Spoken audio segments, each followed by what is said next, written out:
अस्सलाम वालेकुम। उम्मीद करता हूँ आप सब लोग खैरियत से होंगे। मैं मोहम्मद अमीर हमज़ा। इस वीडियो में बात करेंगे कि डीएपी खाद को फ्लड करना चाहिए या नहीं करना चाहिए।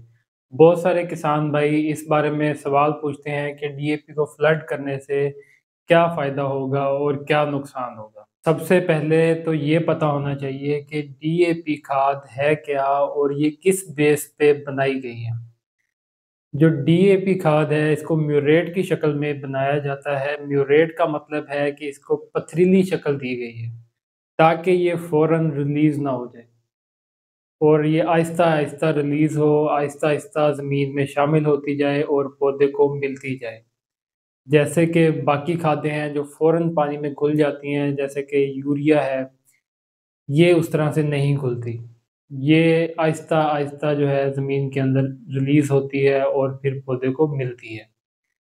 औसतन जो खाद है डीएपी अप्लाई करने से लेके तकरीबन 75 दिन तक आहिस्ता-आहिस्ता रिलीज़ होती रहती है और पौधे को मिलती रहती है। अब बात करें कि पौधे को फ़ॉस्फ़ोरस की कितनी ज़रूरत होती है और कब ज़रूरत होती है। पौधे को फ़ॉस्फ़ोरस की वक़्तन-फ़वक़्तन ज़रूरत पड़ती रहती है, मुख्तलिफ़ स्टेजेस पर मुख्तलिफ़ मिक़दार में फ़ॉस्फ़ोरस की ज़रूरत पड़ती है। सबसे ज़्यादा ज़रूरत जो है उसकी जब वो जर्मिनेशन होती है उस वक़्त रूट डेवलपमेंट में होती है।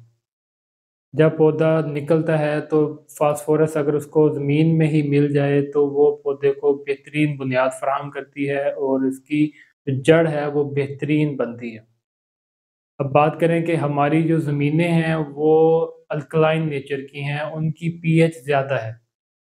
पीएच ज़्यादा होने की बड़ी वजह है कि ज़मीनों के अंदर जो मिक़दार नामियाती मादे की होनी चाहिए थी, जो ऑर्गेनिक मैटर है, इसकी जो मिक़दार होनी चाहिए थी वो उस हिसाब से नहीं है। इसके अंदर जो नामियाती मादे की मिक़दार है वो ज़रूरत से भी बहुत ज़्यादा कम है।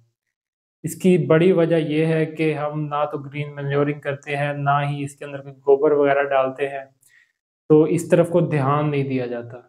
जिसकी वजह से ज़मीनों की पीएच भी बहुत ज़्यादा है, ज़्यादा होने की वजह से इसके अंदर खादों की फ़िक्सेशन हो जाती है। काफ़ी सारी जो खादें हैं वो ज़मीन के अंदर जुड़ जाती हैं, वो पौधे को पूरी तरह से मुयस्सर नहीं आती। अब बात करें कि फ़ॉस्फ़ोरस जो है वो किस शक्ल में पौधे को मिल पाती है। पौधा जो है वो केमिकल की शक्ल में फ़ॉस्फ़ोरस को डायरेक्ट जज़ब नहीं कर पाता। इसके लिए ज़मीन में मौजूद ख़ास किस्म के बैक्टीरिया जिन्हें फ़ॉस्फ़ोरस सॉल्युबलाइज़िंग बैक्टीरिया भी कहते हैं, ये फ़ॉस्फ़ोरस को केमिकल फ़ॉस्फ़ोरस को कन्वर्ट करते हैं ऑर्गेनिक फ़ॉस्फ़ोरस में। उसके बाद पौधा इसको जज़ब कर पाता है। तो ये आहिस्ता-आहिस्ता जब रिलीज़ होती रहती है तो वो बैक्टीरिया इसको तोड़ते रहते हैं, इसको ऑर्गेनिक फ़ॉर्म में बनाते हैं, फिर वो पौधा उसको उठा पाता है। अब ये जो बैक्टीरिया हैं, ये एक ख़ास दर्जा हरारत पर बेहतरीन काम कर पाते हैं। अगर दर्जा हरारत बहुत ज़्यादा हो जाए या दर्जा हरारत बहुत कम हो जाए तो इनका काम कम हो जाता है या ये मर जाते हैं। जब हम ज़मीनों को हल लगा के बार-बार हल लगाते हैं और उसको खाली छोड़ देते हैं, तो जब सूरज की रोशनी डायरेक्ट पड़ती है, उससे भी इन बैक्टीरिया की एक्टिविटी कम हो जाती है और ज़्यादातर मर जाते हैं। डीएपी खाद को हमेशा ग्रैनुलर फॉर्म में ही अप्लाई करना चाहिए। इसको कोशिश करें कि जब ज़मीन की तैयारी करें, तो उस वक़्त इस ज़मीन के अंदर इसको शामिल कर दें। क्योंकि जब पौधा निकलेगा तो उसको पहले से मौजूद जो फ़ॉस्फ़ोरस है वो मिल जाएगी तो उसकी जड़ बेहतरीन बन जाएगी।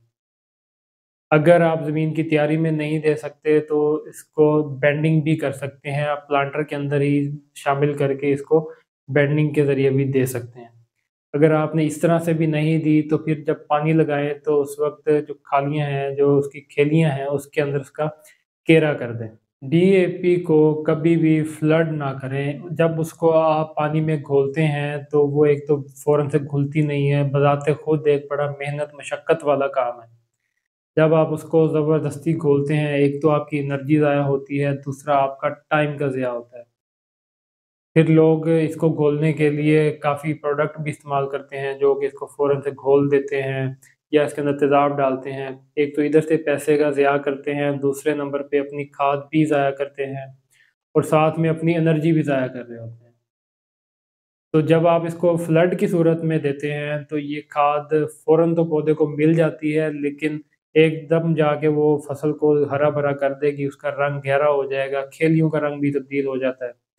लेकिन वो एक बार ही मिलती है, उसके बाद वो सारी जो है वो फिक्स हो जाती है और पौधे को बाकी स्टेजेस पर खाद की जो अवेलेबिलिटी है वो नहीं हो पाती। डीएपी को घोलने के लिए कुश्ती ना करें, उससे आप अपनी एनर्जी भी ज़ाया कर रहे हैं और जब एक चीज़ बनी ही नहीं है फ़ौरन से घुलने के लिए और उसने होना ही स्लो रिलीज़ है, तो आप उसको ज़बरदस्ती घोल के जो है अपना दोहरा नुकसान करते हैं। तो जब आप फ्लड में डीएपी इस्तेमाल करते हैं तो उसमें तकरीबन 80% डीएपी फिक्स हो जाती है जो कि ज़ाया हो जाती है। जबकि जब आप उसको ग्रैनुलर फॉर्म में उसको अप्लाई करते हैं तो वो तकरीबन 60% तक फिक्स होती है, ज़्यादातर जो डीएपी है वो मिल जाती है। अब जो लोग कहते हैं कि हम डीएपी को घोल के देते हैं तो उसका बड़ा अच्छा रिज़ल्ट आता है, फसल बड़ी ज़बरदस्त हो जाती है।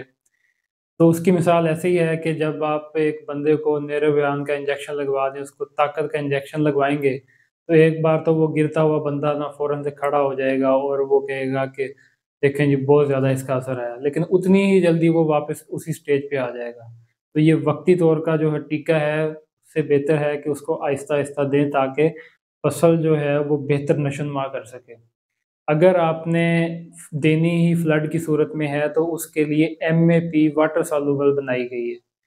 वो बनाई ही इसलिए गई है कि उसको पानी के अंदर घोल के दिया जा सके।